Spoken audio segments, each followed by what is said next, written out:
வணக்கம். ஜெம் செய்திகளுக்காக நான் உங்கள் ஜெனிஷா அகஸ்டின். இந்திய நேரப்படி மதியம் 1:30 மணி செய்திகள்.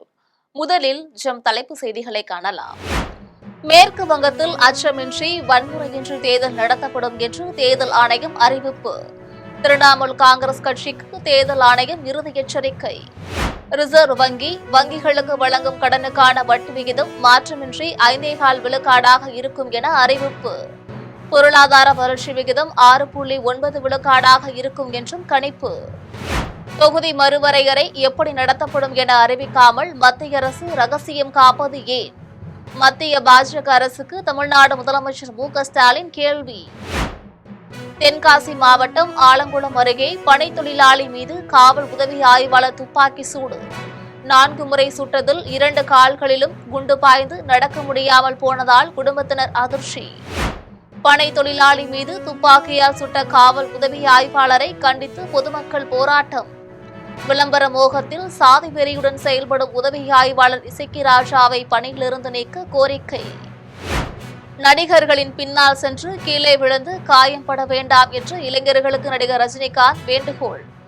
கஞ்சா மது பழக்கம் உடையோரின் அருகில் கூட சென்று விடாதீர்கள் என்றும் எச்சரிக்கை. இனி விரிவான செய்திகளை காணலாம். மேற்கு வங்கத்தில் அச்சமின்றியும் வன்முறையின்றியும் சட்டமன்ற தேர்தல் நடத்தப்படும் என்று திரிணாமுல் காங்கிரஸ் கட்சிக்கு தேர்தல் ஆணையம் நேரடியாக இறுதி எச்சரிக்கை விடுத்துள்ளது. மேற்கு வங்கத்தில் ஆளும் திரிணாமுல் காங்கிரஸ் கட்சி வாக்காளர் பட்டியல் சிறப்பு தீவிர திருத்தத்தை எதிர்த்து வந்தது. மால்டாவில் இந்த பணியை மேற்கொண்ட தேர்தல் அலுவலர்களை சிறைபிடித்து அச்சுறுத்திய நிகழ்வும் அரங்கேறியது. இந்நிலையில் அதிகாரிகள் சிறைபிடிக்கப்பட்டதை கண்டித்து உச்சநீதிமன்றம் இது முன்கூட்டி திட்டமிட்டு நடத்தப்பட்ட செயல் என்று கூறியதுடன் இதுகுறித்து தேசிய புலனாய்வு முகமை விசாரணை நடத்த உத்தரவிட்டது. இதையடுத்து அதிகாரிகளை சிறைப்பிடித்த வழக்கறிஞர் முபக்கருல் இஸ்லாம் என்பவனை காவல்துறையினர் கைது செய்தனர். இந்நிலையில் தேர்தல் ஆணையம் இன்று எக்ஸலத்தில் பதிவிட்டுள்ள செய்தியில் திரிணாமுல் காங்கிரசுக்கு நேரடியாகவே இறுதி எச்சரிக்கை விடுத்துள்ளது. மேற்கு வங்கத்தில் இந்த முறை சட்டமன்ற தேர்தல் அச்சமின்றியும் வன்முறையின்றியும் சோதனையின்றியும் வாக்குச்சாவடி கைப்பற்றல் இன்றி உறுதியாக அமையும் என்று தெரிவித்துள்ளது. அதன் கீழ் தலைமை தேர்தல் ஆணையர் ஞானேஷ்குமார், தேர்தல் ஆணையர்கள் சாந்து, விவேக் ஜோஷி ஆகியோரின் படங்கள் இடம்பெற்றுள்ளன. ரிசர்வ் வணிக வங்கிகளுக்கு வழங்கும் கடன்களுக்கான வட்டி விகிதம் மாற்றமின்றி தொடர்ந்து 5.25% நீடிக்கும் என்று அறிவித்துள்ளது. இந்திய ரிசர்வ் வங்கியின் ஆளுநர் சஞ்சய் மல்ஹோத்ரா மும்பையில் உள்ள தலைமை அலுவலகத்தில் பணக் கொள்கையை அறிவித்துள்ளார். அதில் வங்கிகளுக்கு ரிசர்வ் வங்கி வழங்கும் கடனுக்கான வட்டி விகிதம் மாற்றமின்றி 5.25% நீடிக்கும் என்று தெரிவித்துள்ளார். நாட்டின் பொருளாதார வளர்ச்சி விகிதம் கடந்த ஆண்டில் 7.6 இருக்கும் என்று கணிக்கப்பட்டதாகவும் இந்த ஆண்டு கடல் வணிகத்தில் இருக்கும் இடையூறுகள் உள்ளிட்டவற்றால் பொருளாதார வளர்ச்சி விகிதம் 6.9% இருக்கும் என்றும் சஞ்சய் மல்ஹோத்ரா தெரிவித்துள்ளார். தொகுதி மறுவரையை எப்படி நடத்தப் போகிறார்கள் என வெளிப்படையாக அறிவிக்காமல் மத்திய பாஜக அரசு இதுவரை ரகசியம் காப்பது ஏன் என்று தமிழ்நாடு முதலமைச்சர் மு.க.ஸ்டாலின் வினவியுள்ளார். அவர் வெளியிட்டுள்ள அறிக்கையில் 2001ஆம் ஆண்டு அப்போதைய பிரதமர் வாஜ்பாய் அடுத்த 25 ஆண்டுகளுக்கு தொகுதி மறுவரையை ஒத்திவைத்ததை போல பிரதமர் மோடி அவர்களும் செய்ய வேண்டுமென தென் மாநிலங்கள் முன்வைத்த நியாயமான கோரிக்கைக்கு பிரதமரின் பதில் என்ன என்று வினவியுள்ளார். 5 மாநில தேர்தல்களுக்கு இடையே அவசரமாக நாடாளுமன்ற சிறப்பு கூட்டத்தொடரை கூட்டுவதற்கு என்ன தேவை வந்தது என்றும் வினவியுள்ளார். நாடாளுமன்ற சிறப்பு கூட்டத்தொடரை ஏப்ரல் 29ஆம் நாளுக்கு பிறகு கூட்ட வேண்டும் என்ற எதிர்க்கட்சித் தலைவர்களின் நியாயமான கோரிக்கையை ஏற்காததில் மறைந்துள்ள மர்மம் என்ன என்றும் அவர் கேட்டுள்ளார். தென் மாநிலங்களின் உரிமைக்கு உலை வைத்து வடக்குக்கு வலிமையை வாரி வழங்கும் மத்திய பாஜக அரசின் செயல்களை பார்த்துக் கொண்டு சும்மா இருக்க முடியாது என்றும் ஸ்டாலின் தெரிவித்துள்ளார். தென்காசி மாவட்டம் ஆலங்குளம் அருகே பனை தொழிலாளர் மீது காவல் உதவி ஆய்வாளர் துப்பாக்கி சூடு நடத்தி 2 கால்களையும் முடக்கியுள்ளது அதிர்ச்சியை ஏற்படுத்தியுள்ளது. தென்காசி மாவட்டம் ஆலங்குளம் அருகே மருதம்புத்தூர் மேலத்தெருவை சேர்ந்தவர் பெருமாள் சேட் மகன் மணிகண்டன். விவசாயியான இவர் பனையேறும் தொழிலும் செய்து வருகிறார். ஆலங்குளம் காவல் நிலையத்தில் பணியாற்றும் உதவி ஆய்வாளர் இசக்கி ராஜா காவலர்கள் மணிராஜ், கார்த்திக் ஆகியோரை அழைத்துக் கொண்டு மருதம்புத்தூருக்கு சென்றுள்ளார். அப்போது பனைகளில் பதநீர் சேகரிப்பதற்காக களையம் கட்டியுள்ளதை கண்ட உதவி ஆய்வாளர் இசக்கி ராஜா பனையின் உரிமையாளரான மணிகண்டனின் வீட்டுக்கு சென்று கள் இறக்குகிறாரா என்று விசாரணை நடத்தியுள்ளார். தொடர்ந்து மணிகண்டனையும் அவர் தந்தை பெருமாள் சேட்டையும் களையம் கட்டப்பட்ட பனையுள்ள பகுதிக்கு இசக்கி ராஜா அழைத்துக் கொண்டு சென்றார். அந்த நேரத்தில் மணிகண்டனின் சகோதரரான சிவன் பொன்ராஜும் அவருடைய குடும்பத்தினரும் தோட்டத்திற்கு குளிக்க சென்றுள்ளனர். காவல்துறையினர் தனது தம்பியையும் தந்தையையும் அழைத்துக் கொண்டு வந்து விசாரித்ததை கண்ட சிவன் பொன்ராஜும் குடும்பத்தினரும் அருகில் சென்று என்னவென்று கேட்டுள்ளனர். அப்போது காவல் உதவி ஆய்வாளர் இசக்கி ராஜா அனைவரையும் சாதி பெயரை சொல்லி ஆபாச சொற்களால் தரக்குறைவாக ஆணவத்துடன் ஏசியுள்ளார். மணிகண்டனை பனை மீது ஏறி களையத்தை அவிழ்த்து கொண்டு வர வற்புறுத்தியுள்ளார். அதை ஏற்று மணிகண்டன் பனையில் மேலே ஏறி கொண்டிருக்கும் போது காவல் உதவி ஆய்வாளர் இசக்கி ராஜா சாதி பெயரை சொல்லி ஆபாச வசை சொற்களால் தரக்குறைவாக ஆணவத்துடன் மீண்டும் ஏசியுள்ளார். இதனை கண்ட மணிகண்டன் பனையிலிருந்து கீழே இறங்கி இசக்கி ராஜாவிடம் நியாயம் கேட்டுள்ளார். இதனால் ஆத்திரமடைந்த இசக்கி ராஜா அருகில் கிடந்த கட்டையை கொண்டு அடிக்க ஓங்கியுள்ளார்.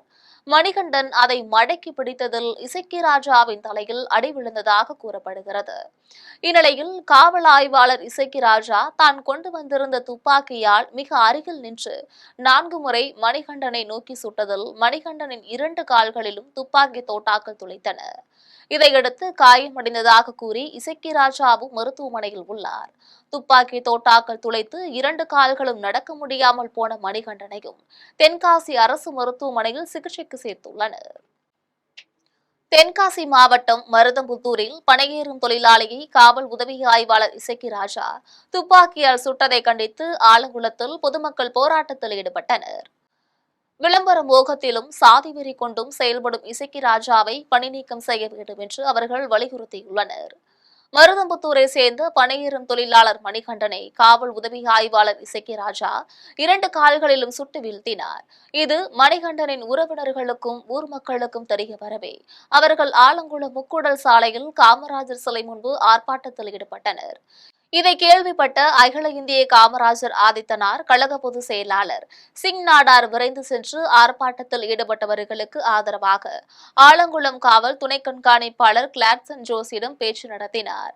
தேவையில்லாமல் சாதாரண விவசாயி பனை தொழிலாளர் மீது துப்பாக்கியால் சுட்ட உதவி ஆய்வாளர் இசக்கி ராஜா மீது வழக்கு பதிந்து கைது செய்ய சிறையில் அடைக்க வேண்டும் என்று காவல் துணை கண்காணிப்பாளரிடம் சிங் நாடார் வேண்டுகோள் விடுத்தார். அதனைத் தொடர்ந்து ஆலங்குளம் காமராஜர் சிலை அருகில் இரவு 7 மணி முதல் இரவு 1 மணி வரை சுமார் 1000க்கும் மேற்பட்டோர் தொடர் போராட்டத்தில் ஈடுபட்டனர். இந்த போராட்டத்தில் திருநெல்வேலி நாடாளுமன்ற உறுப்பினர் ராபர்ட் புரூஸ், தட்சிணாமார நாடார் சங்க தலைவர் காளிதாஸ், ஆலங்குளம் தொகுதி அதிமுக வேட்பாளர் KRP பிரபாகரன், நாம் தமிழர் கட்சி வேட்பாளர் மருத்துவர் பால்ராஜ், தமிழக வெற்றி கழக வேட்பாளர் விபின் சக்கரவர்த்தி ஆகியோரும் கலந்து கொண்டனர். தென்காசி கோட்டாட்சியர் வைஷ்ணவி பாலிடம் திருநெல்வேலி நாடாளுமன்ற உறுப்பினர் ராபர்ட் புரூஸ் தொலைபேசியில் தொடர்பு கொண்டு நடந்த சம்பவம் குறித்து விளக்கி கூறினார். அதனையடுத்து ஆலங்குளம் காவல் உதவி ஆய்வாளர் இசக்கி ராஜா, காவலர்கள் மணிராஜ், கார்த்திக் ஆகியோர் மீது வழக்கு பதிவு செய்யப்பட்டது. இசக்கி ராஜா காவல்துறை பணியில் சேர்ந்த நாளில் இருந்து அவர் வேலை செய்த அனைத்து காவல் நிலையங்களிலும் சட்டத்திற்கு புறம்பாக தன்னை விளம்பரப்படுத்திக் கொள்ள இதுபோன்ற செயலில் தொடர்ச்சியாக ஈடுபட்டு வருவதாகவும் அதனால் இவரை பணி நீக்கம் செய்ய வேண்டும் என்றும் பொதுமக்களும் சமூக ஆர்வலர்களும் கோரிக்கை விடுத்துள்ளனர். பிரதீபா, என் பேர் பிரதீபா. எங்க சித்தப்பாக்கு தான் வீட்டுல இருந்து வரும்போது கூட்டு வந்துட்டாங்க காட்டுக்கு. எங்க கூட்டம் தெரியாம காட்டு கூட்டம் வந்திருந்தாங்க. அப்புறம் பண்ணையே இருக்க சொன்னாங்க. அதில் உள்ள காமிக்கும் போது ஒன்றுமே இல்லை. ஆனால் என் தம்பி எல்லாம் நிற்கவங்களாம் ரொம்ப பேட் வேர்ட்ஸ் யூஸ் பண்ணி பேசுகிறாங்க.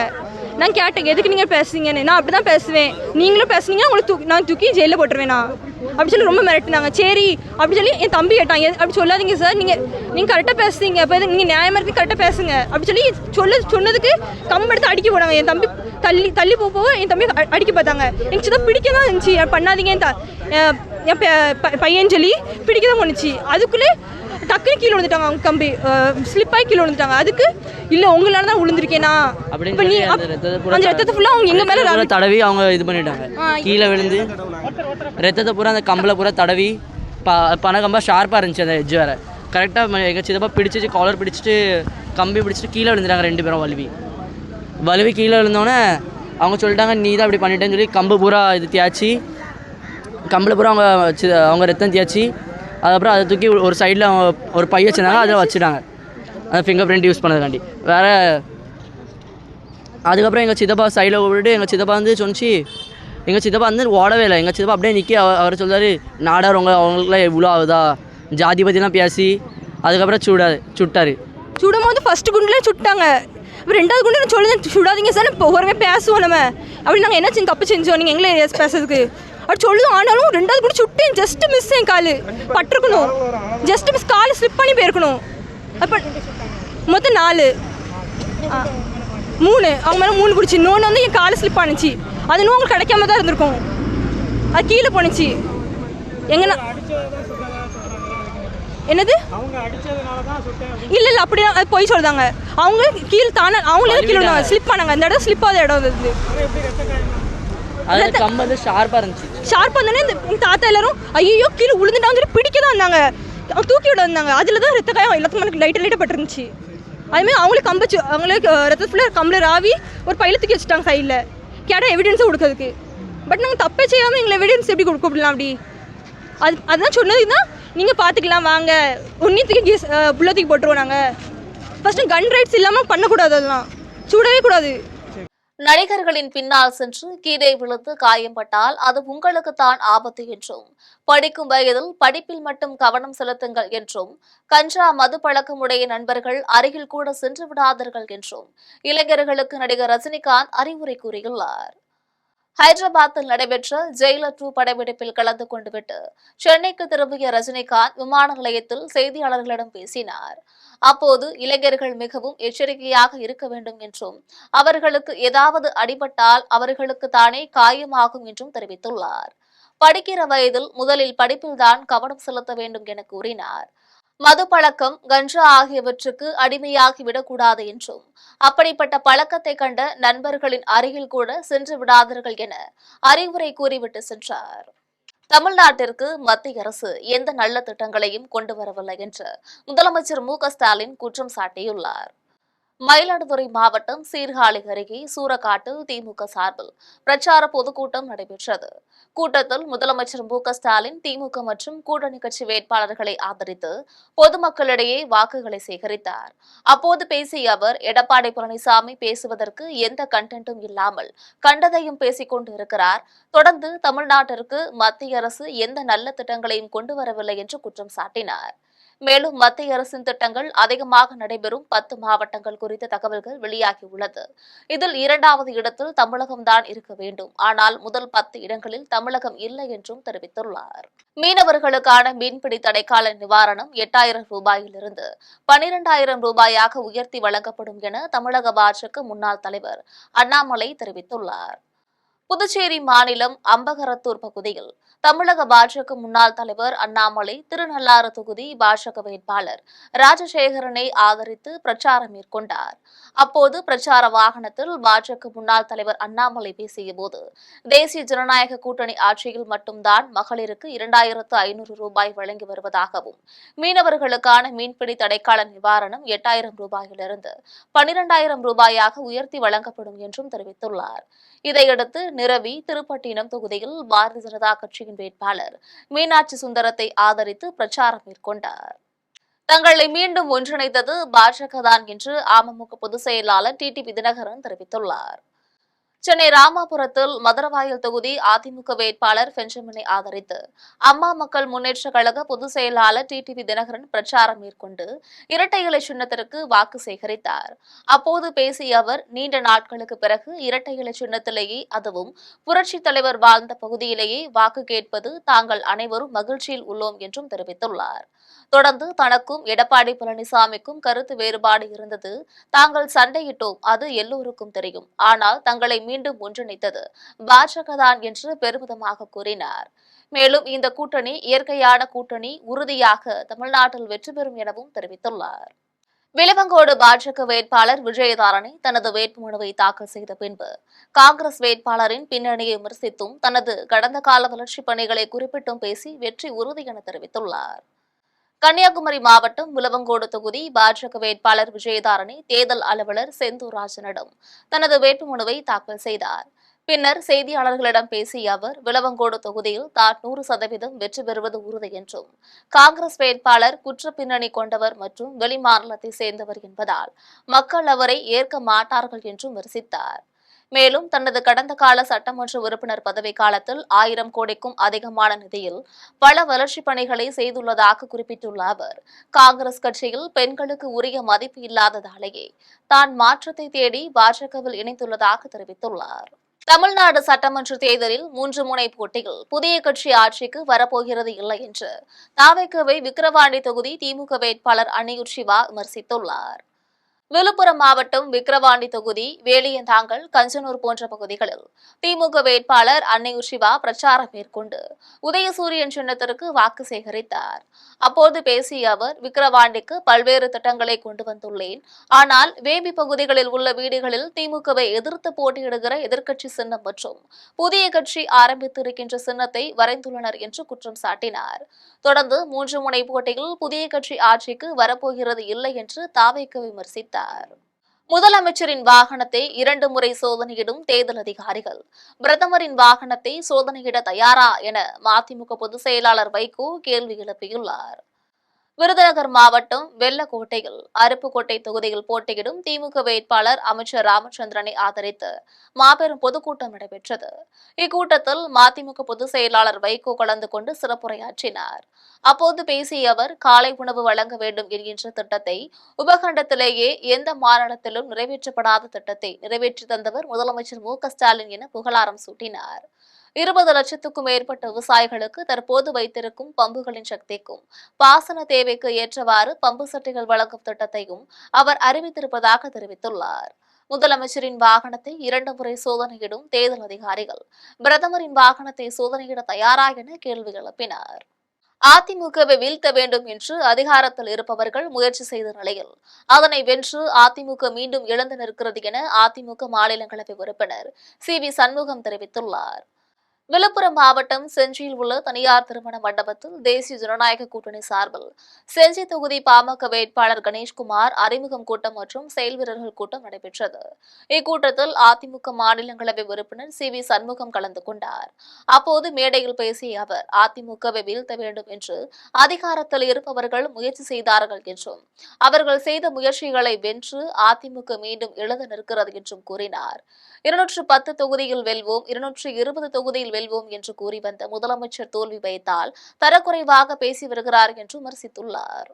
வருகின்ற தேர்தலில் தமிழர்களின் அரசியல் உரிமைகளை காக்கவும் சிறுபான்மையின மக்களின் நலனை பேணவும் திமுக கூட்டணிக்கு தங்கள் ஆதரவை அளிப்போம் என்று தமிழர் முற்போக்கு கழக நிறுவனர் ஐங்கரன் தெரிவித்துள்ளார். மதுரையில் தமிழர் முற்போக்கு கழக நிறுவனர் ஐங்கரன், ஐந்தணை மக்கள் கட்சி ஒருங்கிணைப்பாளர் தேவதாசு ஆகியோர் செய்தியாளர்களை சந்தித்து பேசினர். அப்போது வருகின்ற தேர்தலில் தமிழர்களின் அரசியலில் உரிமைகளை காக்கவும் சிறுபான்மையின மக்களின் நலனை பேணவும் திமுக கூட்டணிக்கு தங்கள் ஆதரவை அளிப்போம் என்று தெரிவித்தனர். தொடர்ந்து தியாகி இமானுவேல் சேகரனாருக்கு சிலையுடன் கூடிய மணிமண்டபம் அமைத்ததற்கும் அவரது பிறந்த நாளை அரசு விழாவாக அறிவித்ததற்கும் திமுக அரசிற்கு நன்றிகளை தெரிவித்தனர். இதையடுத்து அரசியல் புரிதலற்ற நடிகர்களையும் பாசிச சக்திகளையும் மக்கள் தேர்தலில் தோற்கடிக்க வேண்டும் என வலியுறுத்தினர். இந்நிகழ்ச்சியில் முக்கிய நிர்வாகிகள் கலந்து கொண்டனர். ஒரு தாகூர் இனத்தை சேர்ந்த வாலிபர்கள் ஒரு தலித் பெண்ணை பலாத்காரம் செய்து படுகொலை செய்கிறார்கள். அதற்கு ஒரு மாநில முதல்வரின் பதில், தாகூர் இனத்தவர்கள் எப்படி இருப்பார்கள், இப்படித்தானே இருப்பார்கள் அப்படி என்று ஒரு பெரும்போக்கான ஒரு பதிலை சொல்றார் ஒரு முதல்வர். பொறுப்பற்ற பதில். இது போன்ற ஒரு நிலை தமிழகத்தில் வந்துவிடக்கூடாது என்ற ஒரே காரணத்திற்காகத்தான் மதசார்பற்ற இந்த முன்னணியை நாங்கள் ஆதரிக்கின்றோம். மேலும் அது மட்டுமல்லாமல் கட்டாயம் இவர்கள் இங்கே வெற்றி பெறுவார்களே ஆனால் கட்டாயம் பொது சிவில் சட்டத்தை கொண்டு வந்து விடுவார்கள். தான் நல்லவனாக இருந்தால் மட்டும் வாக்களியுங்கள், இல்லை என்றால் வாக்களிக்க வேண்டாம் என்று பாப்பிரெட்டிப்பட்டி தொகுதி திமுக வேட்பாளர் பழனியப்பன் தெரிவித்துள்ளார். தருமபுரி மாவட்டம் பாப்பிரெட்டிப்பட்டி தொகுதி பழைய தருமபுரியில் திமுக வேட்பாளர் பழனியப்பன் கூட்டணி கட்சிகளுடன் பிரச்சாரம் மேற்கொண்டு உதயசூரியன் சின்னத்திற்கு வாக்கு சேகரித்தார். அப்போது பேசிய அவர், பாப்பிரெட்டிப்பட்டி தொகுதியில் பொறியியல் கல்லூரி, பாலிடெக்னிக் கல்லூரி, அரசு கல்லூரி என பல்வேறு வளர்ச்சி திட்டங்களை கொண்டு வந்துள்ளேன் என்று பெருமிதமாக தெரிவித்துள்ளார். தொடர்ந்து, தான் நல்லவனாக இருந்தால் மட்டும் வாக்களியுங்கள், இல்லை என்றால் வாக்களிக்க வேண்டாம் என்று கூறினார். இந்நிகழ்ச்சியில் திமுக ஒன்றிய செயலாளர் பிரபு ராஜசேகர், முன்னாள் சட்டமன்ற உறுப்பினர் தடங்கம் சுப்பிரமணி, திமுக தலைமை கழக பேச்சாளர் சபாபதி மோகன் உள்ளிட்ட கூட்டணி கட்சி நிர்வாகிகள் கலந்து கொண்டனர். திமுக மீண்டும் ஆட்சி அமைத்தவுடன் மாவட்ட பிரிப்பு என வரும்போது கண்டிப்பாக பழனி தனி மாவட்டமாக்கப்படும் என்று ஒட்டன்சத்திரம் தொகுதி வேட்பாளர் சக்கரபாணி உறுதிமொழி அளித்துள்ளார். திண்டுக்கல் மாவட்டம் ஒட்டன்சத்திரம் தொகுதி திமுக வேட்பாளரும் அமைச்சருமான சக்கரபாணி சப்பலநாயக்கன்பட்டியில் தீவிர வாக்கு சேகரிப்பில் ஈடுபட்டார். அப்போது அவர் அங்கிருந்த தேநீர் கடையில் தேநீர் போட்டு அங்கிருந்த மக்களுக்கு வழங்கினார். தொடர்ந்து செய்தியாளர்களை சந்தித்து பேசினார். அப்போது திமுக தேர்தல் அறிக்கையில் அறிவிக்கப்பட்டுள்ள 8000 ரூபாய் கூப்பன் திட்டத்தை மக்கள் ஆவலுடன் எதிர்பார்த்துக் கொண்டிருக்கின்றனர். தொடர்ந்து 1996ஆம் ஆண்டு இருந்த எழுச்சி இப்போதும் தெரிகிறது என்றார். எனவே முதல்வர் மு.க.ஸ்டாலினின் 2வது முறையாக பொறுப்பேற்பார் என்பதும் 7வது முறையாக திமுக ஆட்சி அமைக்கும் என்பதும் உறுதி செய்யப்பட்டுள்ளது என்று தெரிவித்துள்ளார். மேலும் திமுக மீண்டும் ஆட்சி அமைத்தவுடன் மாவட்ட பிரிப்பு என வரும்போது கண்டிப்பாக பழனி தனி மாவட்டமாக்கப்படும் என உறுதியளித்தார். தன்னை பெருவாரியான வாக்கு வித்தியாசத்தில் வெற்றி பெற செய்தால் உத்தரமேரூர் தொகுதியை வளமான பகுதியாக மாற்றி காட்டுவேன் என்று உத்தரமேரூர் தொகுதி தாவேக வேட்பாளர் முனிரத்னம் உறுதியளித்துள்ளார். காஞ்சிபுரம் மாவட்டம் உத்தரமேரூர் சட்டமன்ற தொகுதி தாவேக வேட்பாளர் முனிரத்னம் உத்தரமேரூர் பேரூராட்சியில் உள்ள பொதுமக்கள் மற்றும் வியாபாரிகள் இடையே வாக்குகள் சேகரித்தார். அப்போது அவர் பிரச்சாரத்தில் பேசியபோது உத்தரமேரூர் சட்டமன்ற தொகுதியில் தான் வெற்றி பெற்று வந்தால் பொதுமக்கள் பயன்பெறும் வகையில் வட்டார போக்குவரத்து அலுவலகம் அமைத்து தரப்படும் என்றும் புறவழி சாலை விரைந்து முடிப்பதற்கான நடவடிக்கை எடுக்கப்படும் என்றும் தெரிவித்துள்ளார். தன்னை பெருவாரியான வாக்கு வித்தியாசத்தில் வெற்றி பெற செய்தால் உத்தரமேரூர் தொகுதியை வளமான பகுதியாக மாற்றி காட்டுவேன் என்று உறுதியளித்தார். இதன் பின்னர் பொதுமக்கள், வியாபாரி மற்றும் பல்வேறு தரப்பட்ட சங்கங்களுடன் விசில் சின்னத்திற்கு ஆதரவு திரட்டினார். இந்நிகழ்ச்சியில் நகர செயலாளர் பிரசாத் மற்றும் நிர்வாகிகள் என ஏராளமானோர் கலந்து கொண்டனர்.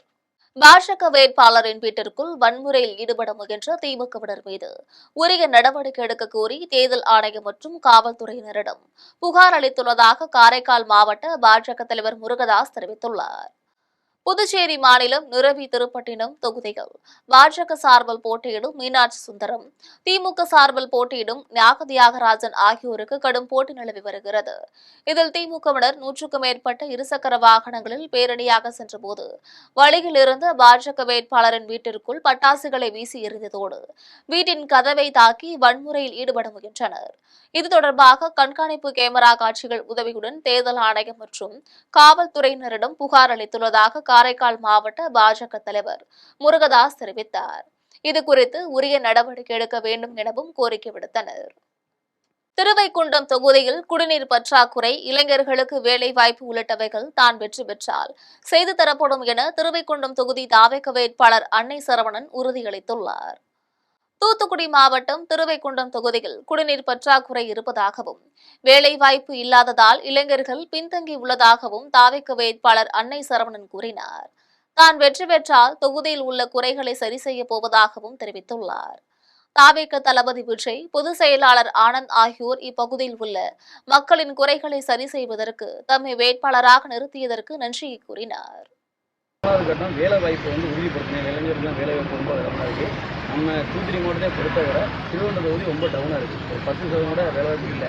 இந்த இளைஞர் வேலை வாய்ப்பு ஒரு கட்டாயத்தை உருவாக்கி அதை முதற்கட்டமாக ரெடி பண்ணலாம். அதுபோக இங்கே உள்ள வாழை விவசாயம் தான் இருக்குது. இந்த 3 இது விளையிற இன்னைக்கு ஒரு இது கூட நிலை தான் இருக்குது.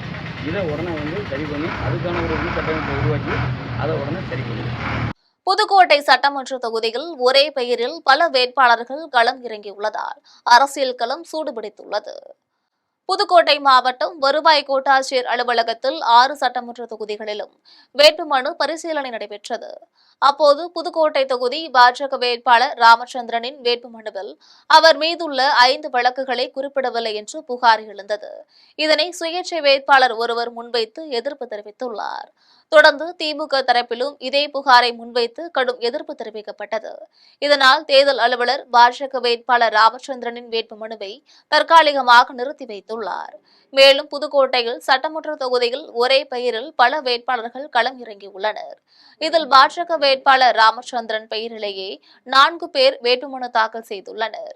இதேபோல் திமுக வேட்பாளர் முத்துராஜா மனு தாக்கல் செய்துள்ள நிலையில் அவரை போலவே முத்துராஜன் என்ற பெயரில் ஒரு சுயேட்சை வேட்பாளர் மனு தாக்கல் செய்துள்ளார். அவருடைய எப்பொழுது சப்ரஷன் ஆஃப் மெட்டீரியல் ஃபேக்ட்ஸ் இருக்குதோ அப்போ ஏற்றுக்கொள்ள முடியாத நிலை உள்ளது. அவருடைய மனு நிராகரிக்கத்தக்க ஒன்று என்று ROயிடம் நாங்கள் எங்களுடைய ஆட்சேபனை மனுவை தாக்கல் செய்துள்ளோம். மாலை 4 மணிக்கு எங்களை திரும்ப வர கூறியிருக்கிறார். திரும்ப செல்லும் பொழுது என்னென்ன பிரச்சனைகள் என்பது பின்னாடி தெரிய வரும். தற்காலிகமாக நிறுத்தி வைக்கப்பட்டுள்ளது. அவருடைய வேட்புமனு தற்காலிகம் நிறுத்தி வைக்கப்பட்டுள்ளது பரிசீலனை. விளவங்கோடு சட்டமன்ற தொகுதி திமுக கூட்டணி காங்கிரஸ் வேட்பாளர் பிரவீனின் வேட்புமனு நீண்ட இழுபறிக்கு பின்னர் ஏற்றுக்கொள்ளப்பட்டது. கன்னியாகுமரி மாவட்டம் விளவங்கோடு வட்டாட்சியர் அலுவலகத்தில் தேர்தல் அலுவலர் செந்தூர்ராஜன் தலைமையில் வேட்புமனு பரிசீலனை நடைபெற்றது. இதில் காங்கிரஸ் வேட்பாளர் பிரவீனுக்கு தமிழகம் மற்றும் கேரளாவில் இரட்டை வாக்கு உள்ளதாகவும் ஏராளமான வழக்குகள் இருப்பினும் அவற்றில் பல மறைக்கப்பட்டுள்ளதாகவும் எதிர்க்கட்சியினர் தேர்தல் அதிகாரியிடம் புகார் மனு அளித்தனர். இந்நிலையில் வேட்பாளர் பிரவீன் தரப்பு தேர்தல் அலுவலரிடம் இரட்டை வாக்கு இல்லை என்பதற்கான ஆவணங்களையும் வழக்குகள் தொடர்பான ஆவணங்களையும் அளித்தது. இந்நிலையில் இருதரப்பு வாதங்கள் மற்றும் ஆவணங்களை பரிசீலனை செய்த தேர்தல் அலுவலர் காங்கிரஸ் வேட்பாளர் பிரவீனின் வேட்புமனு ஏற்றுக்கொள்ளப்பட்டதாக அறிவித்துள்ளார். ஆலங்குடி சாலையில் போஸ் நகரை சேர்ந்து 20க்கும் மேற்பட்ட பெண்கள் 15 நாட்களுக்கு மேலாக குடிநீர் வராததை கண்டித்து சாலை மறியல் போராட்டத்தில் ஈடுபட்டதால் பெரும் பரபரப்பு ஏற்பட்டுள்ளது. புதுக்கோட்டை மாவட்டம் ஆலங்குடி சாலையில் போஸ் நகரை சேர்ந்த 20க்கும் மேற்பட்ட பெண்கள் முறையாக குடிநீர் விநியோகம் செய்யப்படவில்லை என கூறி சாலை மறியல் போராட்டத்தில் ஈடுபட்டனர். போராட்டத்தில் குடிநீரை காசு கொடுத்து வாங்கும் சூழ்நிலை ஏற்படுவதாகவும் அந்த தண்ணீரும் தற்போது விலை உயர்ந்து விற்கப்படுவதால் அதுவும் வாங்க முடியாமல் மிகுந்த சிரமம் ஏற்படுவதாகவும் தெரிவித்தனர். எனவே மாநகராட்சி முறையாக குடிநீர் வழங்க வேண்டும் என்றும் கோஷங்களை எழுப்பினர். இதனை அறிந்த காவல்துறையினர் மற்றும் மாநகராட்சி பொறியாளர் சம்பவ இடத்திற்கு விரைந்து வந்து பேச்சுவார்த்தையில் ஈடுபட்டு குடிநீர் முறையாக வழங்கப்படும் என தெரிவித்தனர். இதனைத் தொடர்ந்து போராட்டத்தை கைவிட்டு கலைந்து சென்றனர். அவங்க வந்துட்டு போகிறது தான், ஏன்னா வரும்போது அவங்களுக்கு ஓட்டு தேவை.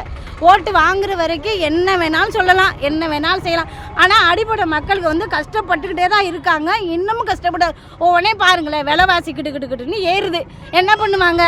தண்ணி கூட 5 ரூபா விற்ற தண்ணி இன்னைக்கு 10 ரூபா விற்குது. ஒவ்வொன்றே ஏற்றுனா நாங்கள் மாதிரி மக்கள்லாம் என்ன பண்ணுவோம்? அன்றைய காட்சி உள்ளவங்களாம் என்ன செய்ய முடியும் சொல்லுங்கள்?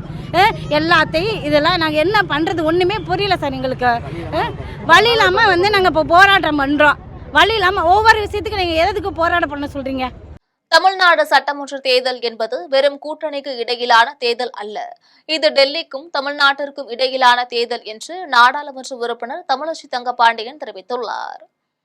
சென்னை அண்ணா அறிவாலயத்தில் நாடாளுமன்ற உறுப்பினர்கள் தமிழச்சி தங்கபாண்டியன், கலாநிதி வீரசாமி ஆகியோர் செய்தியாளர்களை சந்தித்து பேசினர். அப்போது தமிழச்சி தங்கபாண்டியன் பேசிய போது மகாராஷ்டிர முதல்வர் தேவேந்திர பட்னாவிஸ் போன்ற பிற மாநில தலைவர்கள் தமிழகம் வந்து வாக்குறுதிகளை அளிப்பது மக்களை ஏமாற்றும் செயலாகும் என்றார். தொடர்ந்து தாங்கள் ஆட்சிக்கு வந்தால் திட்டத்தை கொண்டு வருவோம் என்று கூறுவது அப்பட்டமான மிரட்டல் அரசியல் என்றும் இது ஒட்டுமொத்த தமிழகத்திற்கு இழைக்கப்படும் துரோகம் என்றும் குற்றம் சாட்டினார். எனவே இந்த தேர்தல் என்பது வெறும் கூட்டணிக்கு இடையிலான தேர்தல் அல்ல, இது டெல்லிக்கும் தமிழ்நாட்டிற்கும் இடையிலான தேர்தல் என்று தெரிவித்துள்ளார். பின்னர் கலாநிதி வீராசாமி பேசிய போது கடந்த 10 ஆண்டுகளில் மத்திய அரசு பேசாத சமஸ்கிருத மொழிக்கு 3548 கோடி நிதியை ஒதுக்கீடு செய்துள்ளது. ஆனால் தமிழ் மொழிக்கு 30 கோடி மட்டுமே ஒதுக்கீடு செய்துள்ளது என்று குற்றம் சாட்டினார்.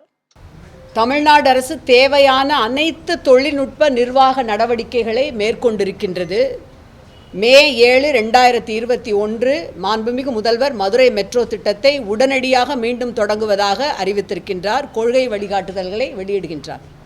February 20, 2023 சாத்தியக்கூறு அறிக்கை சமர்ப்பித்திருக்கின்றார். CMRL விரிவான சாத்தியக்கூறு அறிக்கையை சமர்ப்பித்தது. 31 கிலோமீட்டர் பாதை நிர்ணயம் செய்யப்பட்டிருக்கின்றது. மார்ச் 27, 2023 DPR ஒப்பந்தம் விரிவான திட்ட அறிக்கைக்காக ஒப்பந்தம் வழங்கப்பட்டிருக்கின்றது. நிதி ஒதுக்கீடு செய்யப்பட்டிருக்கின்றது. திமுக அரசு கொடுத்த வாக்குறுதிகளில் 50 வாக்குறுதிகளை கூட முழுமையாக நிறைவேற்றவில்லை என அனைத்திந்திய புரட்சித் தலைவர் மக்கள் முன்னேற்றக் கழகத்தின் பொதுச் செயலாளர் சசிகலா குற்றம் சாட்டியுள்ளார். தேனி மாவட்டம் அனைத்திந்திய புரட்சித் தலைவர் மக்கள் முன்னேற்றக் கழக சார்பில் ஆண்டிப்பட்டி தொகுதியில் போட்டியிடும் செல்லப்பாண்டியனை ஆதரித்து கட்சியின் பொதுச் செயலாளர் சசிகலா ஆண்டிப்பட்டியில் பிரச்சாரம் மேற்கொண்டார். அப்போது பிரச்சார கூட்டத்தில் பேசிய அவர், ஆண்டிப்பட்டி தொகுதிக்கு தான் ஜெயலலிதாவுடன் பலமுறை வந்துள்ளதாக கூறி கண்கலங்கியபடியே பேசினார். கட்சி வெற்றி பெற வேண்டும் என்றால் எல்லோரையும் ஒன்றிணைத்திருக்க வேண்டும். ஆனால் அதை செய்யவில்லை என்று மறைமுகமாக எடப்பாடி பழனிசாமி குறிப்பிட்டார். திமுகவுடன் கூட்டணி வைத்ததால் தான் நம்மை போன்ற உண்மையான விசுவாசிகளை கட்சியிலிருந்து வெளியேற்றி விட்டார்கள் என்று கூறினார். திமுக அரசு கொடுத்த வாக்குறுதிகளில் 50 வாக்குறுதிகளை கூட முழுமையாக நிறைவேற்றவில்லை என்று குற்றம் சாட்டினார். திமுக என்ற தீய சக்தியை அழிக்க பலம் பொருந்திய கூட்டணி அதிமுக தலைமையில் உள்ள தேசிய ஜனநாயக கூட்டணி மட்டுமே என்று பாஜக வேட்பாளர் வானதி சீனிவாசன் தெரிவித்துள்ளார். கோவை வடக்கு தொகுதி பாஜக வேட்பாளர் வானதி சீனிவாசன் கணபதி வெற்றி விநாயகர் கோவில் பகுதியில் பரப்புரை மேற்கொண்டார். அப்போது பேசிய அவர், புரட்சி தலைவர் புகழ் ஓங்குக, புரட்சி தலைவி அம்மா புகழ் ஓங்குக என்று உரையை துவங்கினார். இங்கு வந்துள்ள அனைவரும் ஒவ்வொரு வீட்டிற்கும் சென்று பெண்கள் பாதுகாப்பு, குழந்தைகள் கையில் புழங்கிக் கொண்டிருக்கக்கூடிய போதைப் பொருள் ஆகியவற்றை பற்றி எடுத்து சொல்ல வேண்டும் என்று கூறினார்.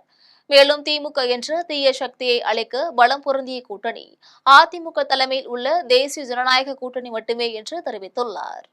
2021 அரவக்குறிச்சி தேர்தலில் அண்ணாமலை வாக்காளர்களுக்கு பணம் வழங்கியதாக கூறப்படுவது உண்மையா என்பதை அவர் விளக்க வேண்டும் என கோவை தெற்கு தொகுதி திமுக வேட்பாளர் செந்தில் பாலாஜி வினவியுள்ளார். கோவை மாவட்டம் சித்தாபுதூரில் கோவை தெற்கு தொகுதி திமுக வேட்பாளர் செந்தில் பாலாஜி தீவிர தேர்தல் பிரச்சாரம் மேற்கொண்டார். இதையடுத்து அவர் செய்தியாளர்களை சந்தித்து பேசிய போது, கோவையின் வளர்ச்சிக்காக பல்வேறு திட்டங்களை திமுக அரசு கொண்டு வந்துள்ளதாக தெரிவித்துள்ளார். தொடர்ந்து பேசிய செந்தில் பாலாஜி, முதல்வரும் துணை முதல்வரும் கோவை மாவட்ட வளர்ச்சிக்காக தொடர்ந்து பல திட்டங்களை செயல்படுத்தி வருவதாக குறிப்பிட்டுள்ளார். 2021 அரவக்குறிச்சி தேர்தலில் அண்ணாமலை வாக்காளர்களுக்கு பணம் வழங்கியுள்ளதாக கூறப்படுவது உண்மையா என்பதை அவர் விளக்க வேண்டும் என்றும் கூறினார். தொழில் முனைவோர்கள் சொன்ன கருத்துக்கள் கோவை மாவட்டத்தினுடைய வளர்ச்சி, அவர்கள் வியந்து முதலமைச்சர்களுக்கு எங்களுடைய நன்றியை தெரிவித்துக் கொண்டார்கள். வரக்கூடிய காலங்களிலும் நம்முடைய மாவட்டத்தினுடைய வளர்ச்சிகளில் அரசினுடைய பங்கு, முதலமைச்சருடைய பங்கையும் என்னென்ன செய்ய வேண்டும் என்ற அந்த வேண்டுகோளையும் கோரிக்கைகளையும் வைத்திருக்கின்றார்கள்.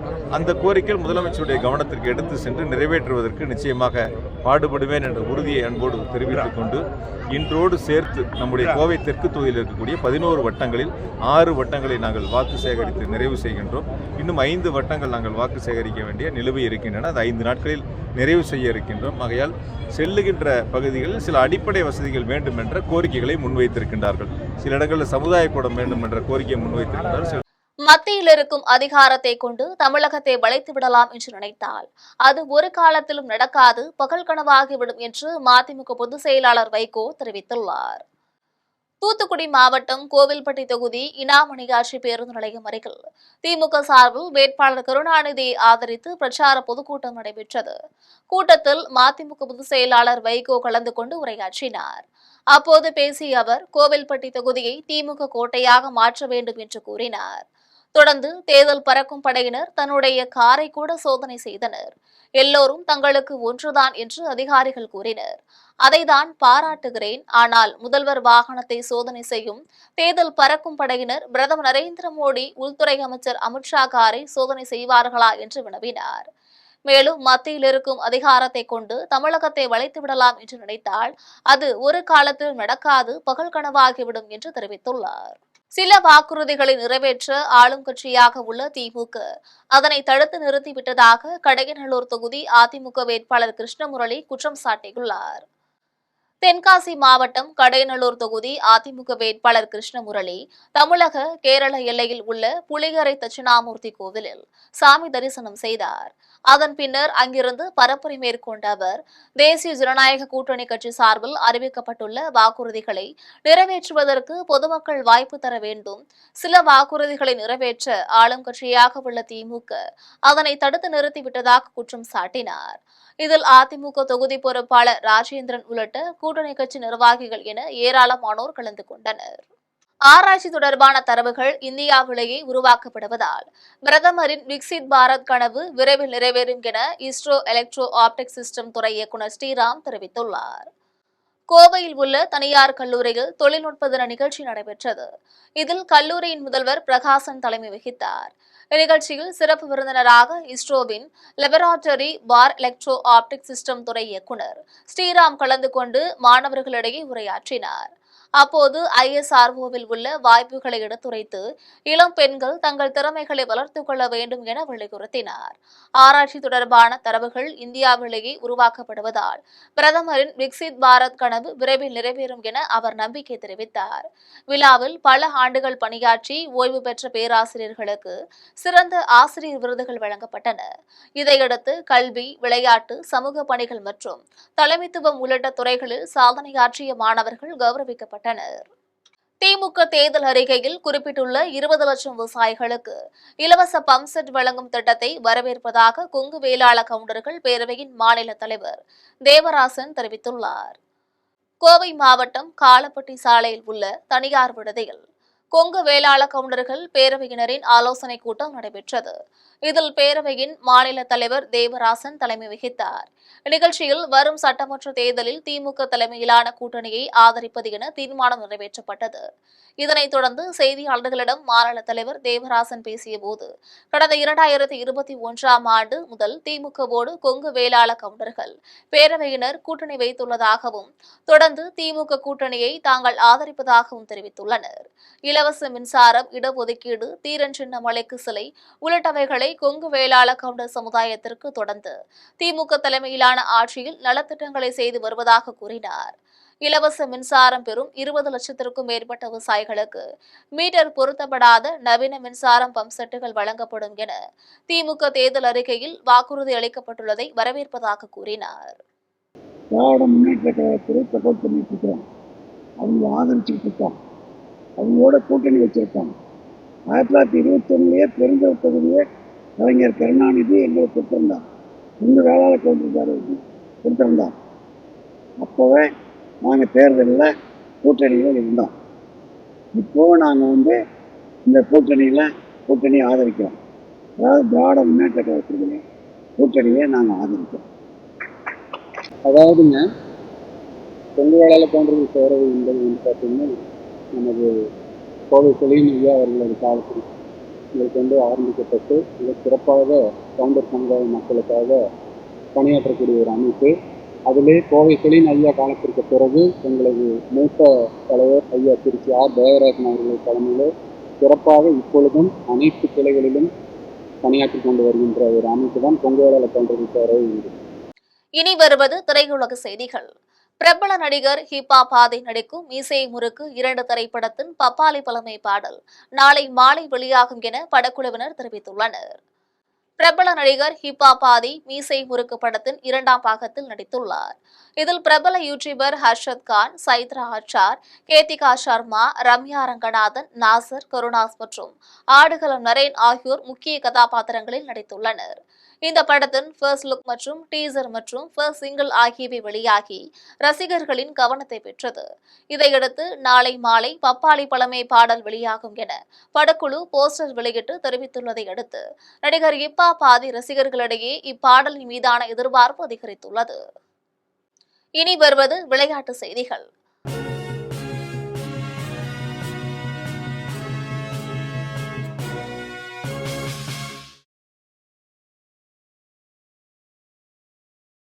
IPL 20 ஓவர் கிரிக்கெட் தொடரின் 14வது போட்டியில் டெல்லி கேபிட்டல்ஸ், குஜராத் டைட்டன்ஸ் அணிகள் இன்று மோதுகின்றன.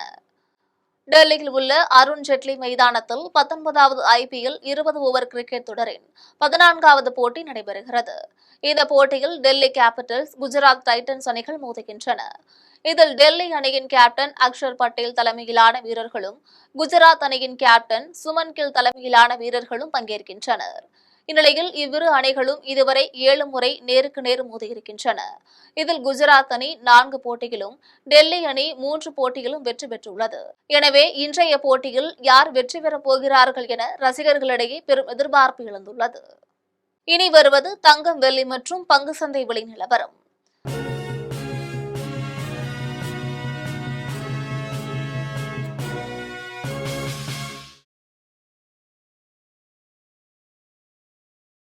சென்னையில் ஆபரண தங்கம் இன்று ஒரு சவரன் 1,13,600 ரூபாய்க்கு விற்பனை செய்யப்படுகிறது.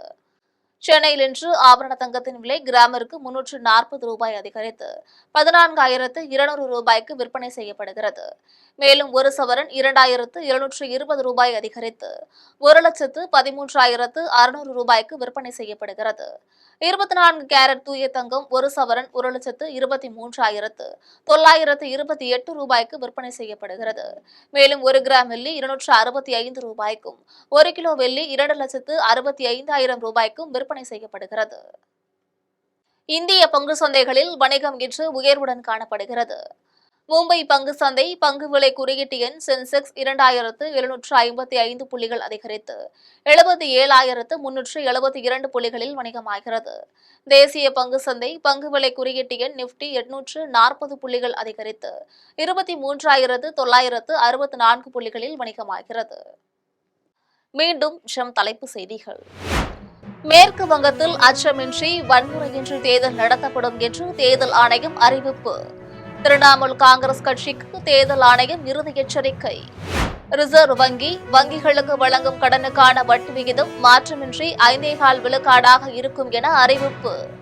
பொருளாதார வளர்ச்சி விகிதம் 6.9 விழுக்காடாக இருக்கும் என்றும் கணிப்பு. தொகுதி மறுவரையறை எப்படி நடத்தப்படும் என அறிவிக்காமல் மத்திய அரசு ரகசியம் காப்பது ஏன்? மத்திய பாஜக அரசுக்கு தமிழ்நாடு முதலமைச்சர் மு.க. ஸ்டாலின் கேள்வி. தென்காசி மாவட்டம் ஆலங்குளம் அருகே பனை தொழிலாளி மீது காவல் உதவி ஆய்வாளர் துப்பாக்கி சூடு. 4 முறை சுட்டதில் 2 கால்களிலும் குண்டு பாய்ந்து நடக்க முடியாமல் போனதால் குடும்பத்தினர் அதிர்ச்சி.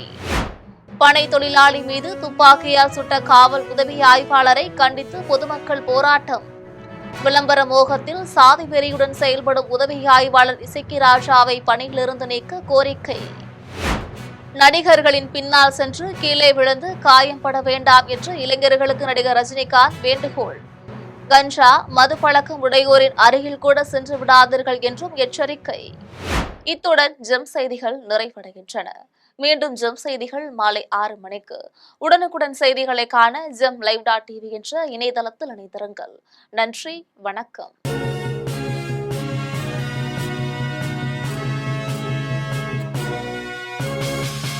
உடனுக்குடன் அப்டேட் தெரிந்து கொள்ள ஜெம் டிவி தமிழ் ஆப்பை இன்ஸ்டால் செய்யவும்.